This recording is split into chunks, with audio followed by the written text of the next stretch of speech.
तो दोस्तों बाबा the explainer हाजिर है और आज मैं हाल ही में रिलीज हुई एक बॉलीवुड हॉरर फिल्म को एक्सप्लेन करूंगा जिसका नाम है तवई। तो चलिए बिना किसी देरी के जल्दी से वीडियो स्टार्ट करते हैं। कहानी की शुरुआत सिद्धपुर नाम के गांव से होती है, जहां हम देखते हैं कि रात में बारिश के वक्त एक कपल कहीं जा रहे थे। असल में वो दोनों पूरन लाल के घर आए थे। दरवाजा पूरन की पत्नी पूर्ति खोलती है। उस आदमी का नाम था हसमुख। पूरन लाल कहता है कि और बताओ हसमुख, कैसे आना हुआ। तो हसमुख बताता है कि आने वाली एकादशी को इन्होंने अपने नए घर पर गृह प्रवेश की पूजा रखी है, जिसके लिए वो इन्हें इनवाइट करने के लिए आए थे, स्पेशली उनकी बेटी अक्षता को। दोनों कहते हैं कि हम चाहते हैं कि हमारे घर में सबसे पहला कदम अक्षता बिटिया का पड़े, क्योंकि गांव में सभी अक्षता को सौभाग्य और लक्ष्मी का स्वरूप मानते थे। लेकिन वो अक्षता की बड़ी बहन दक्षता के लिए कहते हैं कि बस उसे साथ मत लाना, क्योंकि गांव में सब उसे मनुष्य मानते थे, इसलिए उसे हर तरह के शुभ कार्यों से दूर रखा जाता था। इसके बाद हम देखते हैं कि हसमुख के नए घर पर गृह प्रवेश की पूजा चल रही थी। सब लोग गीत गा रहे थे कि हमारे घर में लक्ष्मी पधारी है। हवन चल रहा था, खाना पकवान सर्व किए जा रहे थे। तो दूसरी तरफ दक्षता घर में बिल्कुल अकेली अंधेरे में बैठी थी और कुछ बड़बड़ा रही थी। इधर सब पूजा के कार्यक्रम में व्यस्त थे कि तभी एक औरत भागती हुई आई और बोली कि अरे हटिए यहाँ से, हटिए, वो आ गई है। तभी उन्होंने देखा कि सारे दिए बुझ गए और सामने से दक्षता चलकर आ रही थी। ये देखकर सब लोग बड़बड़ाने लगे कि अरे अनर्थ हो गया, ये तो अब शकुनी है, यहाँ क्यों आ गई, इसे तो गांव से निकाल देना चाहिए, वगैरह वगैरह। जिस पर पूर्ति उसे डांटने लगती है कि मना करी थी ना सबके सामने आने को, क्यों आई यहाँ पर। फिर उसे मारती भी है, मनुष्य कहीं की, आखिर किस जन्म का बदला ले रही है हमसे। तो दक्षिता रो देती है। ऊपर से हसमुख पूरन पर गुस्सा करने लगता है कि आपसे मना किया था ना कि इस मनुष्य को यहाँ मत लाना, सब बेकार कर दिया। जिस पर पूरन सबसे हाथ जोड़कर माफी मांगता है। तभी दक्षता बहुत जोर जोर से दहाड़े मार मार कर रोने लगती है, जिससे वहां खड़े कुछ लोगों की तबीयत अचानक खराब हो जाती है, उन्हें उल्टियां होने लगती हैं और दक्षता दर्द में चीख चीख कर रो रही थी। इसके बाद सीन कट होता है और हम देखते हैं कि दक्षता की मौत हो चुकी है। उसके गले में फांसी का फंदा था, जो कि एक पीपल के पेड़ से बंधा हुआ था। इसके बाद हमें राक्षस कली की कहानी सुनाई जाती है, जिसका युग है कलयुग। एक ऐसा युग जहाँ मानव का मन जुआ, मदिरापान, वैश्यवृत्ति, हत्या और लालच जैसी अधर्मी प्रवृत्तियों में विलीन रहता है। और इन सारी आसुरी प्रवृत्तियों का राजा है कली। जब महादेव ने हल हल विष को ग्रहण किया था, तो उसकी कुछ बूंदें धरती पर आ गिरी थी। उन बूंदों से ही जन्मा था कलयुग का स्वामी कली, जिसे मनुष्यों के मन में वास करने का श्राप मिला था, जो कि राजा परीक्षित ने दिया था। लेकिन यह श्राप उन पर ही उल्टा पड़ गया जब उन्होंने पांडवों द्वारा अनुचित रूप से अधिग्रहित सोने का मुकुट पहना। तब लालच का राक्षस कली उनके ऊपर हावी हो गया। और इतिहास साक्षी है कि जहां पर भी कली की आसुरी शक्ति प्रबल होती है, वहाँ सदैव लक्ष्मी का अपमान होता है, और जहाँ लक्ष्मी का अपमान होता है वहाँ अलक्ष्मी का वास हो जाता है, मतलब दरिद्रता की देवी, मनुष्य के समस्त दुर्भाग्य का कारण। तब वही। इसके बाद हम देखते हैं सिद्धपुर गांव को, जहाँ पर अब एक श्राप लग चुका था। क्या है वो श्राप, उसके बारे में आगे जानेंगे। तो अभी हम देखते हैं कि रात में काला कुत्ता उसी पीपल के पेड़ को देखकर भौंक रहा था, जिस पर दक्षता की मौत हुई थी। वो कुत्ता उस पेड़ को देखकर लगातार भौंके जा रहा था। पता नहीं उसको वहां क्या दिख रहा था। वो कुत्ता अब उस पेड़ की तरफ जाकर और जोर जोर से भौंकना शुरू कर देता है कि तभी पेड़ से कोई चीज नीचे गिरती है, जिसे वो कुत्ता अपने मुंह में पकड़ के दौड़ता हुआ किसी के घर की तरफ जा रहा था। असल में ये सब एक सपना था जो गांव के जमींदार अवधेश देख रहे थे। आगे उन्होंने देखा कि वो कुत्ता उनके घर के बाहर उस चीज को छोड़ गया है, जो कि असल में कटा हुआ सिर था। ये देखते ही जमींदार एकदम से घबरा कर उठ गए। उनके मुंह से चीख भी निकल गई, जिससे उनकी पत्नी भी जग गई। उन्होंने पूछा कि क्या हुआ, फिर से वही सपना देखा, आप मेरी सुनते क्यों नहीं हैं, एक बार पंडित जी से जाकर। लेकिन जमींदार ने उन्हें बीच में रोक दिया और मना कर दिया। अवधेश के यहाँ पर दो बेटे थे। बड़े बेटे का नाम था परमेंद्र और छोटे बेटे का नाम था यतेंद्र। जहाँ एक तरफ परमेंद्र था, जिसका मन केवल पूजा पाठ और धर्म कर्म में लगता था। भैरव बाबा का बहुत बड़ा भक्त था। गृहस्थ जीवन में उसे कोई इंटरेस्ट नहीं था। बड़ा भाई होने के बावजूद उसने अभी तक शादी नहीं की थी। वहीं दूसरी तरफ यतेंद्र का धर्म कर्म पूजा पाठ से कोई लेना देना नहीं था। उसे कुश्ती का शौक था और अपने बाहुबल पर बहुत घमंड भी था। यतेंद्र की शादी हो चुकी थी। उसकी पत्नी का नाम था रुक्मणी। तो यतेंद्र गांव की एक कुश्ती देखने गया था, जिसका आयोजक भी वही था। कुश्ती में दूसरे गांव के पहलवान ने इनके पहलवान को हरा दिया और सबको चैलेंज करने लगा। यतेंद्र से बिल्कुल सहन नहीं हुआ। उसने फटाफट से अपनी शर्ट उतारी और अखाड़े में कूद गया और उस पहलवान को हरा दिया, उसे धूल चटा दिया। दूसरी तरफ परमेंद्र रोज की तरह पूजा करने मंदिर जाता है। वो कोई योग्य क्रिया भी कर रहा था। तभी पुजारी जी वो देखकर कहते हैं कि ये तो ओम क्रिया है, जो कि शरीर के सूक्ष्म चक्र के ध्वनियों को सुनने की एक योगिक प्रक्रिया है। वो पूछते हैं कि कितने सालों से तुम इसका अभ्यास कर रहे हो। तो परमेंद्र बताता है कि 2 साल से। पुजारी जी कहते हैं कि तब तो तुम्हें क्रिया योग की विधि भी शुरू कर देनी चाहिए।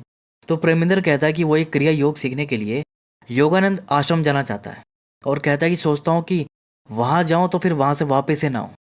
पंडित जी समझ जाते हैं कि ये सब छोड़ छाड़ के संन्यास लेने के चक्कर में है, लेकिन ये इसके परिवार और गांव के लिए सही नहीं होगा। इसलिए वो उसे कर्म योग की बात समझाते हैं।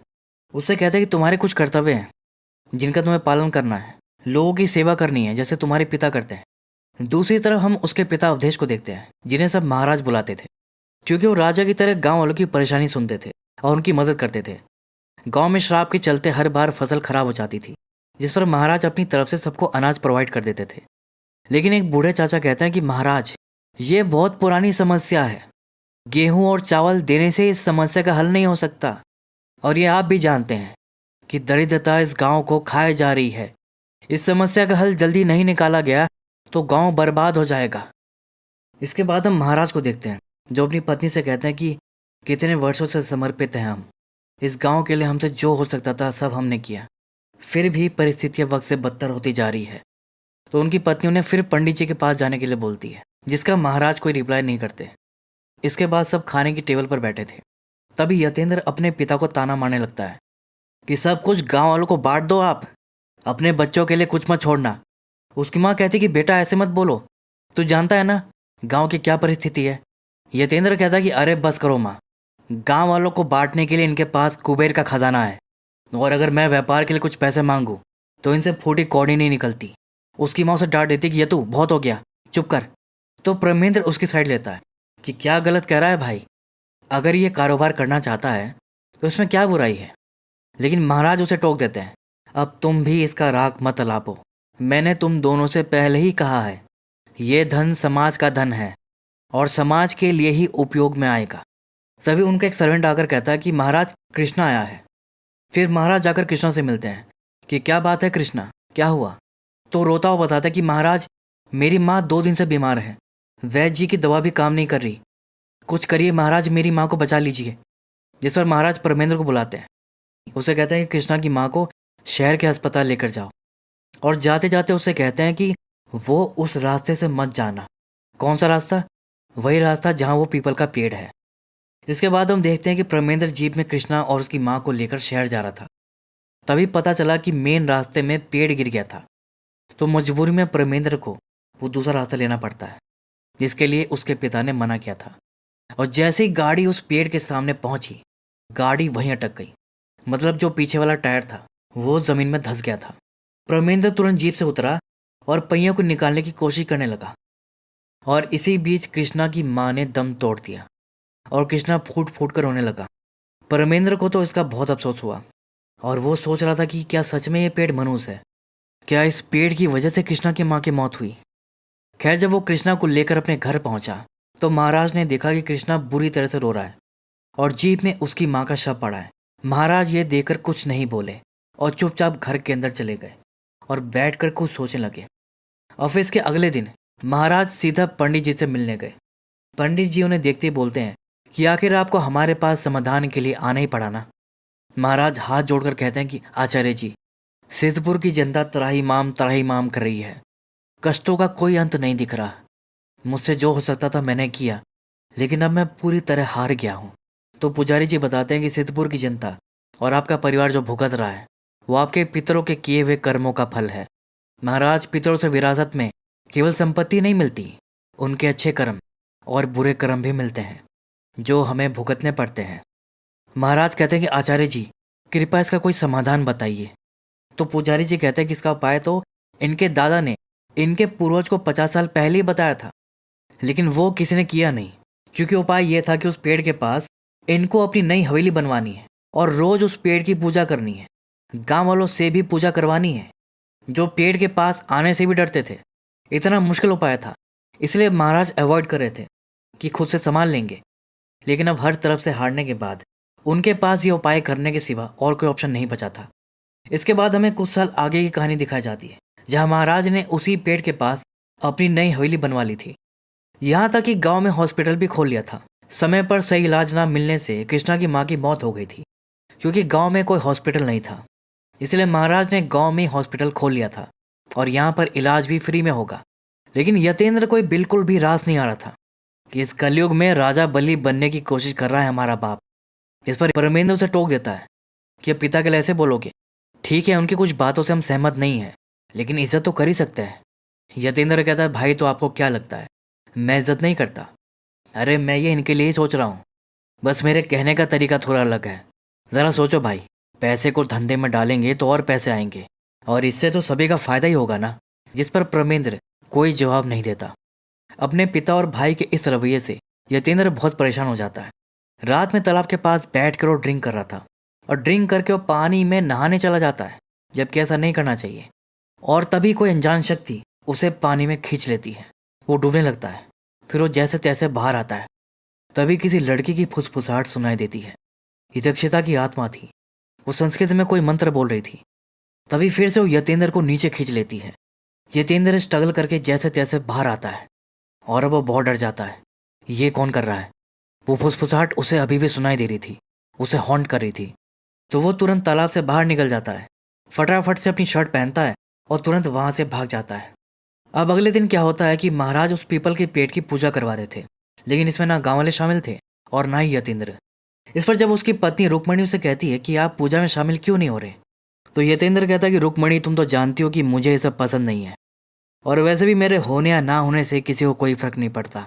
उधर महाराज गांव वालों को भी पेड़ की पूजा करने के लिए कहते हैं, लेकिन सब उस पेड़ से डरते थे। पूजा तो दूर, कोई उसके पास भी जाना नहीं चाहता था, तो वो सब भाग जाते हैं। महाराज उन्हें कहते हैं कि रुक जाइए, डरिए मत, लेकिन वो नहीं सुनते। लेकिन महाराज को यकीन था कि जल्दी वो गांव वालों को भी मना लेंगे। रात में अपने घर के बाहर उस पेड़ को देखकर मुस्कुरा रहे थे। तभी प्रमेंद्र आता है, कहता है कि अरे पिताजी, इतने दिनों बाद आपके चेहरे पर खुशी देखकर अच्छा लगा। महाराज कहता है कि हाँ बेटा, सालों बाद इस भयानक समस्या के निवारण के लिए मैंने एक बड़ा कदम उठाया है। प्रमेंद्र कहता है, लेकिन पिताजी, ऐसी वो क्या भयंकर समस्या है जिसके लिए आपको यहाँ नई हवेली बनानी पड़ी? तो महाराज बताते हैं कि बेटा, ये सब हमारे पूर्वजों के बुरे कर्मों का नतीजा है। तुम्हारे परदादा वीर नारायण सिंह। बस इतना बोलते ही महाराज को हार्ट अटैक आ गया और उसी पेड़ के पास उनकी मौत हो गई। और तभी हम व्यूवर्स देखते हैं कि उस पेड़ पर दक्षता की आत्मा बैठी हुई थी। अब इसके अगले दिन महाराज की अंतिम क्रिया कर दी जाती है। उनके परिवार के साथ पूरा गांव रो रहा था। गांव के लिए ही उन्होंने अपना पूरा जीवन समर्पित कर दिया था। अब उनके जाने के बाद उनके दोनों बेटों के साथ अजीब चीजें होना शुरू हो जाती हैं, मानो कि उनके पूर्वजों का श्राप उन्हें पास ऑन हो गया हो। प्रमेंद्र को तो अपने पिता की तरह वही सपना आने लगता है जिसमें वो काला कुत्ता एक कटा हुआ सर उनके घर के बाहर छोड़ जाता है। तो दूसरी तरफ यतेंद्र के कानों में दक्षता की फुसफुसाहट सुनाई दे रही थी और उसे ग्लिम्स आ रहे थे कि उसकी पुरानी हवेली में कहीं खजाना छुपा है। जिसके बाद वो अपनी पुरानी हवेली में जाता है। उसके कानों में लगातार अक्षता की फुसफुसाहट सुनाई दे रही थी और वो उसे काइंड ऑफ गाइड भी कर रही थी, जिससे यतेंद्र को उस खजाने का पता चल जाता है और अब वो जोर जोर से हंसता है। इसके बाद हम देखते हैं कि प्रमेंद्र ने अपने पिता की सारी जिम्मेदारी उठा ली थी। गांव वालों की मदद करना और पंडित जी का बताया हुआ उपाय करना, वो सब कर रहा था। दूसरी तरफ यतेंद्र इन सब से चिढ़ रहा था और वो कभी किसी कर्मकांड या पूजा का हिस्सा नहीं बनता था। वो तो प्रमेंद्र के साथ अपने पिता की अस्थियां लेकर भी नहीं गया, अकेले वही गया था। एक दिन उसकी पत्नी कहती कि आज भैरव जयंती है, मैं चाहती हूँ कि आप, मैं और हमारा बच्चा तीनों भैरव बाबा का आशीर्वाद लें। तो पता क्या बोलता है कि रुक्मणी, तुम्हें पता है ना कि पूजा पाठ से मेरा कोई लेना देना नहीं है। रुक्मणी पूछती है क्यों? तो वो कहता है कि क्योंकि मेरी भगवान से नहीं बनती। रुक्मणी कहती कि अरे भला भगवान से किसकी नहीं बनती? तो वो कहता है कि असुरों की, और मैं एक असुर हूँ। रुक्मणी को लगता है कि वो ऐसे ही मजाक में बोल रहा है, जबकि यतेंद्र के ऊपर असुर प्रवृत्ति हावी होती जा रही थी। उसके मन में अपने भाई के प्रति द्वेष और ईर्ष्या बढ़ती जा रही थी और खजाने को पाने का लालच भी। वो रोज रात को चुपके से पुरानी हवेली जाता था और खजाने को निकालने की कोशिश करता था। एक रात प्रमेंद्र अपनी माँ से पूछता है कि माँ, हमारे गांव पर ऐसा कौन सा श्राप है? जिस पर उसकी माँ बताती है कि ये सब उसके पुरखों के बुरे कर्म और एक श्रापित खजाने के कारण है। तुम्हारे दादाजी अपने भाइयों में सबसे छोटे थे। उनको ये बहुत पहले ही पता चल गया था कि ये सारा धन संपत्ति सोना श्रापित है, क्योंकि उन्होंने अपने भाइयों को इस संपत्ति का भोग विलास करते देखा था। कुछ समय बाद यही संपत्ति धन उनके परिवार की बर्बादी का कारण बना। इसलिए तुम्हारे दादाजी ने और आचार्य जी ने मिलकर उस खजाने को हवेली में कहीं छुपाकर हमेशा के लिए बंद कर दिया था। दूसरी तरफ यतेंद्र पुरानी हवेली में था और खजाना निकालने की कोशिश कर रहा था और फाइनली वो खजाना निकाल लेता है। इतना सारा सोना देखकर तो पागल सा हो जाता है और उसमें एक सोने का मुकुट था, वो निकालकर पहन लेता है। लेकिन वो कोई नॉर्मल मुकुट नहीं था, खजाने के साथ वो भी श्रापित था। यतेंद्र ने उसे पहना तो वो उसके अंदर समा गया, जिसके बाद अब उसका पूरा शरीर कांपने लगा। वो नीचे गिर गया और फिर जब उसने अपनी आंख खोली तो उसकी आंख किसी राक्षस की तरह चमक रही थी। इसके बाद हम देखते हैं कि एक तरफ परमेंद्र गांव वालों की मदद कर रहा था, पुजारी जी के बताए सब रिचुअल्स कर रहा था ताकि गांव और अपने परिवार पर लगे श्राप को हटा सके। तो दूसरी तरफ यतेंद्र चोरी छुपे उस श्रापित खजाने का इस्तेमाल कर रहा था और हॉस्पिटल में फ्री का इलाज भी बंद कर दिया था। एक आदमी अपने बीमार बच्चे को लेकर आया था, वो उसका इलाज होने से रोक दिया और उसके पिता से बोला कि अब से मुफ्तखोरी बंद, इलाज करवाना है तो पैसे देने पड़ेंगे, बिना पैसे इलाज नहीं होगा। अब ये सब बात परमेंद्र को अभी पता नहीं थी और यतेंद्र के डर से किसी की हिम्मत नहीं हुई बताने की। वो तो रुक्मणी हॉस्पिटल गई तो डॉक्टर को पैसे लेते हुए देख ली और उसकी शिकायत कर दी। फिर परमेंद्र डॉक्टर से पूछा कि ऐसा क्यों किया, तो झूठ बोल दिया कि नहीं, मैंने कोई पैसे नहीं मांगे, आप चाहे तो वहाँ जो लोग थे उनसे पूछ लीजिए। लेकिन यतेंद्र ऊपर बालकनी में ही खड़ा था तो उसके डर से वो लोग भी चुप रहते हैं। लेकिन परमेंद्र समझ गया कि इसके पीछे यतेंद्र है। तभी उसके कानों में एक प्यारी सी बच्ची की आवाज़ आती है जो सिर्फ उसे सुनाई दे रही थी। इसके बाद उसे अक्षता दिखाई देती है। अक्षता उसे वो पीपल के पेड़ तक लेकर जाती है। उसमें जड़ी बूटी जैसा कुछ चमक रहा था। परमेंद्र पेड़ पर चढ़कर उसे तोड़ लाता है और उस आदमी को दे देता है कि इसे पीसकर बच्चे को पिला देना। वो आदमी ऐसा ही करता है और वो बच्चा ठीक हो जाता है। और ये सब परमेंद्र की पूजा का फल था। अब गांव वालों के मन में भी पेड़ के प्रति आस्था जाग गई थी, वो भी अब पूजा में शामिल हो गए थे। लेकिन दूसरी तरफ यतेंद्र सब खराब करने में लगा हुआ था। पूजा पाठ गीत संगीत से उसे चिढ़ होती थी। एक रात कुछ लोग पेड़ के पास बैठकर ढोलक बजा रहे थे, गीत गा रहे थे, तो वो उन्हें आकर भगा देता है और घर के दरवाजे पर जो नींबू मिर्ची लगा था वो भी उतार कर फेंक देता है। जिसके बाद दक्षता घर में एंटर कर जाती है। फिर अगले दिन जब परमेंद्र हॉस्पिटल जाता है तो पता चलता है कि डॉक्टर्स गांव वालों से पैसे ले रहे थे, तो वो उन्हें लौटाने के लिए कहता है। तो अभी यतेंद्र आकर उसका हाथ पकड़ लेता है कि इतनी भी क्या जल्दी है बड़े भाई, पहले अस्पताल के मालिक से तो पूछ लो। परमेंद्र कहता है कि क्या बकवास करे हो यतू, दिमाग खराब हो गया है, जबकि तुम अच्छे से जानते हो कि पिताजी ने यह अस्पताल हमारे लिए नहीं बल्कि गांव वालों के लिए बनवाया था। परमेंद्र कहता है कि अच्छे से जानता हूँ, इसलिए उनकी गलतियों को सुधार रहा हूँ, क्योंकि मैं अपने बाप की तरह बेवकूफ़ नहीं हूँ। तो गुस्से में परमेंद्र उसे मारने के लिए हाथ उठाता है, लेकिन यतेंद्र उसका हाथ पकड़ लेता है। कहता है कि बल का प्रयोग मुझे शोभा देता है भाई, तुझे नहीं, और उसका गिरेबान पकड़कर बाहर लेकर जाता है। उसकी माँ कहती कि या तू छोड़ दे उसको, क्या हो गया है तुझे, क्यों कर रहा है ऐसे। यतेंद्र कहता है कि अपने संस्कारी बेटे से बोल दो कि मेरा बाप बनने की कोशिश ना करे। परमेंद्र कहता है कि होश में आओ यतू, भूत सवार हो गया है तुम पे। यतेंद्र कहता है कि भूत मुझ पर नहीं, तुम लोगों पर सवार हुआ है। बंद करो ये दान धर्म का ढोंग, ये पितरदोष और ये पेड़ का पागलपन। अब जो मैं कहूँगा वही होगा, अब बंटवारा होगा और इस बार मैं अपना अधिकार छीन कर लूँगा। चलो रुक्मणी। और रुक्मणी को अपने साथ लेकर चला जाता है। लेकिन रुक्मणी को यह सब बिल्कुल भी सही नहीं लगता। वो उससे बात करती है कि ये आपको क्या हो गया है, आप ऐसे तो नहीं थे। जिस पर यतेंद्र रुक्मणी का मुंह पकड़ लेता है कि चुप, अब तू मुझे सिखाएगी, तुझे भगा के ला सकता हूँ तो वापस छोड़ कर भी आ सकता हूँ। तो मतलब ये रुक्मणी को भगा के शादी किया था, लेकिन वो रुक्मणी से कभी ऐसे बिहेव नहीं किया था। इनफैक्ट वो अपने पिता से चिढ़ता था, लेकिन कभी भी उनके सामने इस तरह की बदतमीजी नहीं किया था और ना ही अपने भाई के साथ ऐसा किया था। किसी को भी समझ नहीं आ रहा था कि यतेंद्र को अचानक क्या हो गया है, उस पर कौन सा भूत सवार हो गया है, जबकि उस पर भूत नहीं राक्षस सवार था। और वो क्या करता है, रात में अनाज के गोदाम में आग लगा देता है, वो अनाज जो परमेंद्र गांव वालों के लिए रखा था। दूसरी तरफ परमेंद्र को कुछ पता ही नहीं था, वो तो अपनी क्रिया साधना कर रहा था। उसे सुबह पता लगता है कि गोदाम में आग लग गई है। सब बातें कर रहे थे कि ये आग अपने आप नहीं लगी है, ज़रूर किसी ने लगाई है। सबको यतेंद्र पर शक था, लेकिन खुलकर बोलने की किसी की हिम्मत नहीं थी। और तभी परमेंद्र को वहां पर यतेंद्र के सोने का ब्रेसलेट मिल जाता है, जिससे वो तुरंत समझ जाता है कि आग यतेंद्र ने लगाई है। कांड यतेंद्र कर रहा था, लेकिन भुगत सब रहे थे। यहाँ तक कि उसकी पत्नी के हाथ पर भी कोई इन्फेक्शन हो गया था, जो कि कोई नॉर्मल इन्फेक्शन नहीं था, बल्कि वो श्राप का असर था, क्योंकि यतेंद्र ने उसी श्रापित खजाने में से एक सोने की अंगूठी रुक्मणी को गिफ्ट की थी, और ये उसी का असर है। खैर, वो तो अभी पेट की पूजा कर रही थी।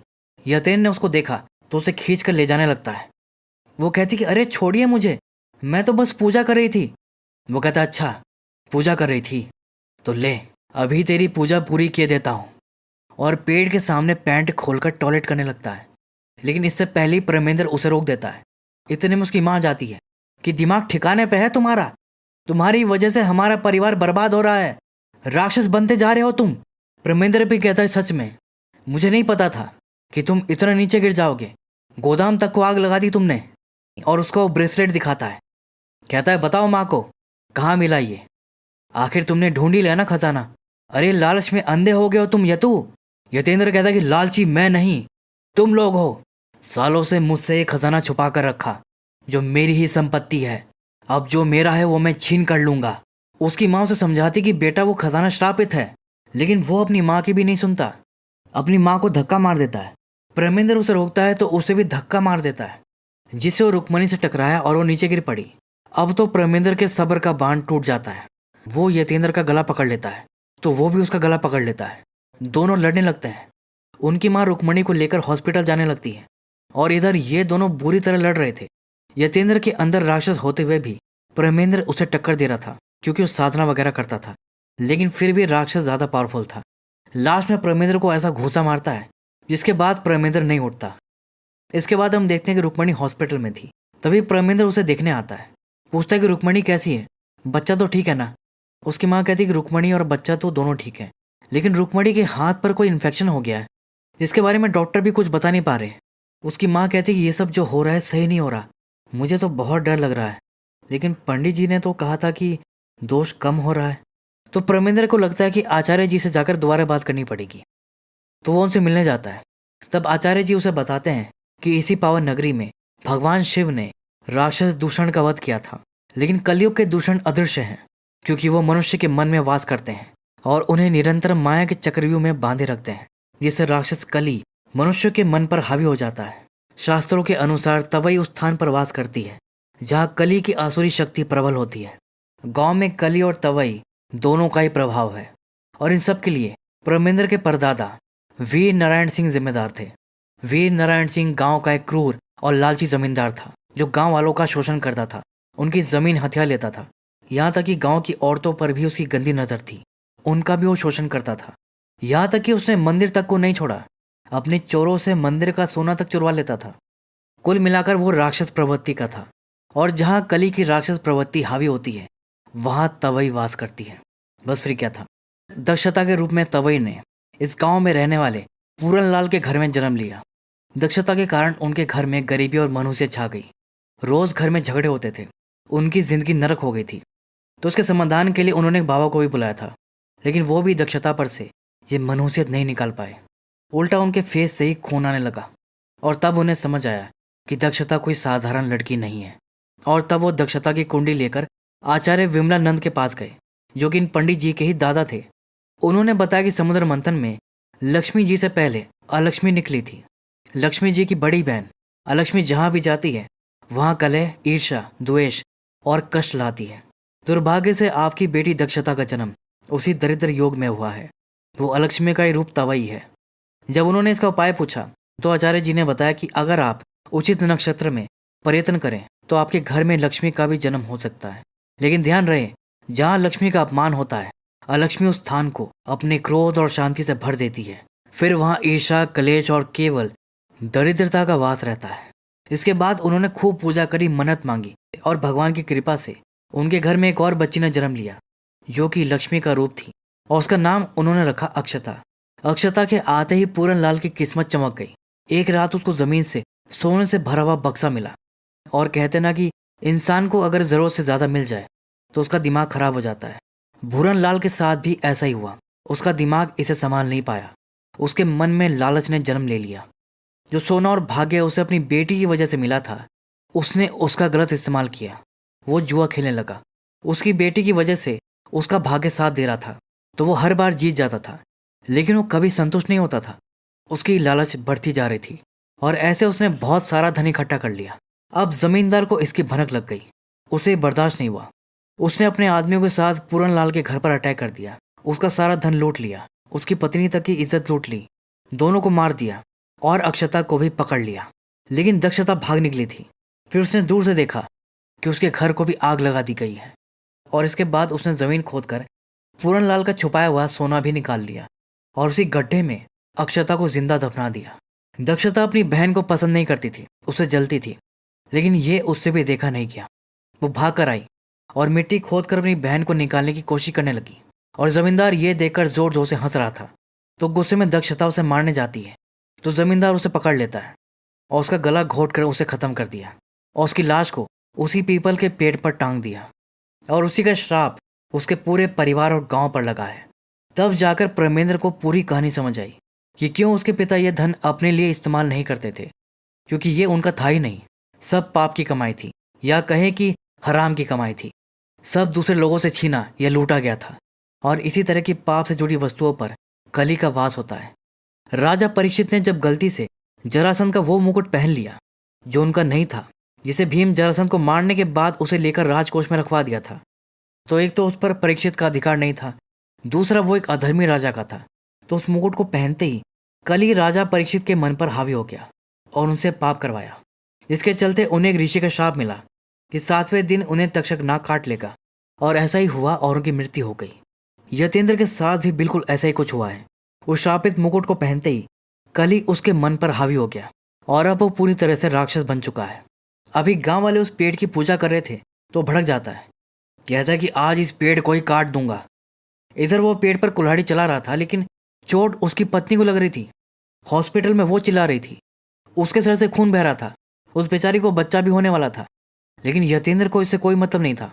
वो वहां पेड़ काटने में लगा था और पेड़ काटकर गिरा देता है। इधर पेड़ गिरा और उधर बेचारी रुक्मणी की मौत हो गई। उसका बच्चा भी मरा हुआ पैदा हुआ। उसकी सास को पता चला तो वो तो सदमे से ही बेहोश होकर गिर गई। बच्चे की मौत किसी अजीब बीमारी से हुई थी। उस बच्चे से वो बीमारी पूरे हॉस्पिटल में फैलने लगी। दूसरी तरफ प्रेमेंद्र घर गया तो कटा हुआ पेड़ देखा। फिर पता चला कि हॉस्पिटल में कोई महामारी फैल गई है। सिचुएशन आउट ऑफ कंट्रोल थी। उसकी माँ भी बच्चे को देखकर सदमे से बीमार हो गई थी। इस परिस्थितियों ने प्रेमेंद्र को हर तरफ से तोड़ दिया था, लेकिन उसने हार नहीं मानी। वो पंडित जी के बताए हुए उस आखिरी उपाय को करने जाता है। उस पेड़ के नीचे जहाँ अक्षता को दफनाया गया था, वहां पर खुदाई करके उसके कुछ अवशेष निकाल लेता है और उसे इन्हें जलाकर उसकी राख को शिवलिंग पर लगाना है, जिससे अक्षता को मोक्ष की प्राप्ति हो जाएगी और ये श्राप मिट जाएगा। तब वही इस गांव को छोड़कर चली जाएगी। अब प्रेमेंद्र वो अवशेष को लेकर भैरव बाबा के मंदिर जाता है। पहले वो हड्डियों को आग में डालकर राख बनने के लिए छोड़ देता है और शिवलिंग की पूजा करता है, आरती करता है और अघोरियों के साथ तांडव भी करता है कि तभी यतेंद्र वहां पर आ जाता है और वो पूरी तरह राक्षस बन चुका था, जैसे कली नहीं अवतार ले लिया हो। वो इस रिचुअल को रोकने आया था। प्रेमेंद्र तुरंत उस राख को निकालने जाता है। तब तक सब अघोरी कली को रोकने की कोशिश करते हैं, लेकिन वो उसका सामना नहीं कर पा रहे थे। कली उन्हें मारता काटता हुआ आगे बढ़ रहा था। इधर प्रेमेंद्र डायरेक्ट आग में हाथ डालकर राख को निकालने लगता है और एक अघोरी की मदद से उसे कपड़े में डालकर उसकी पोटली बना लेता है कि तभी कली उस तक पहुंच जाता है और उसके साथ वाले अघोरी को भी मार देता है और प्रेमेंद्र पर भी अटैक कर देता है। तो प्रेमेंद्र खुद को बचाने के लिए ऐसे फेस पर हाथ रख लेता है और कली जैसे ही उस पर तलवार चलाता है तो प्रेमेंद्र के सामने एक सुरक्षा कवच आ जाता है और उसे कुछ नहीं होता। तब प्रेमेंद्र को समझ आता है कि उसके हाथ पर जो राख लगी हुई है वो उसे प्रोटेक्ट कर रही है। प्रेमेंद्र इसी तरह खुद को बचाते हुए शिवलिंग की तरफ जा रहा था, लेकिन कली उसे रोकने की कोशिश कर रहा था। हाथ पर उसका वार नहीं चल रहा था तो पैर पर वार कर दे रहा था। तभी एक अघोरी पीछे से कली को त्रिशूल मार देता है, जिससे उसे कुछ नहीं होता। वो उस अघोरी को भी मार देता है, लेकिन प्रेमेंद्र को मौका मिल जाता है। वो शिवलिंग पर राख चढ़ाने ही वाला था कि तभी कली आकर उस पर तलवार चला देता है, जो कि उस पोटली को काटता हुआ प्रेमेंद्र के गले की तरफ आ रहा था। लेकिन पोटली के कटने से राख निकलकर शिवलिंग पर चढ़ गई, जिसके तुरंत बाद बिजली की स्पीड से एक हाथ ने तलवार को पकड़ लिया और ये हाथ था भगवान शिव के रौद्र रूप भैरव बाबा का। अब कली का सामना भैरव बाबा से होता है, जो अपने विशाल हाथों में कली को पकड़कर उठा लेते हैं और उसे पटक कर अपने पाँव के नीचे दबाकर त्रिशूल से उसका अंत कर देते हैं। और फिर इन सब के बाद लास्ट में हम देखते हैं कि एक काला कुत्ता, जिसे भैरव बाबा की सवारी कहा जाता है, वो यतेंद्र के कटे हुए सर को लेकर चला जाता है। मतलब प्रेमेंद्र और उसके पिता जो सपना देखे थे, वो सपना असल में फ्यूचर की झलक थी। खैर, उस श्रापित सोने को वापस पुरानी हवेली में बंद कर दिया जाता है और अब गांव से श्राप हट चुका था। तभी ने गांव छोड़ दिया था, जिससे गांव में सब ठीक होने लगता है। गांव में फैली महामारी भी ठीक हो जाती है और जो पेड़ काटा था वहां पर एक नया पेड़ लगा दिया जाता है। तो गांव में सब ठीक हो चुका था। लेकिन क्या सच में? क्योंकि लास्ट में हम दक्षता यानी तवाई को देखते हैं। उसके पास यतेंद्र का मरा हुआ बच्चा था और वही मंत्र बोल रही थी, जिससे कि वो बच्चा जिंदा हो जाता है और ये बच्चा पक्का कोई राक्षस ही होगा। मतलब कहानी अभी खत्म नहीं हुई, तो इसका अगला पार्ट भी आ सकता है। तो दोस्तों, ये थी तवाई मूवी की एक्सप्लेनेशन। उम्मीद है कि आपको पसंद आई होगी। अगर ऐसा है तो वीडियो को लाइक और हाइप जरूर कर दीजिएगा। मैं अब आपको मिलता हूँ अगली वीडियो में। तब तक के लिए take care and keep watching.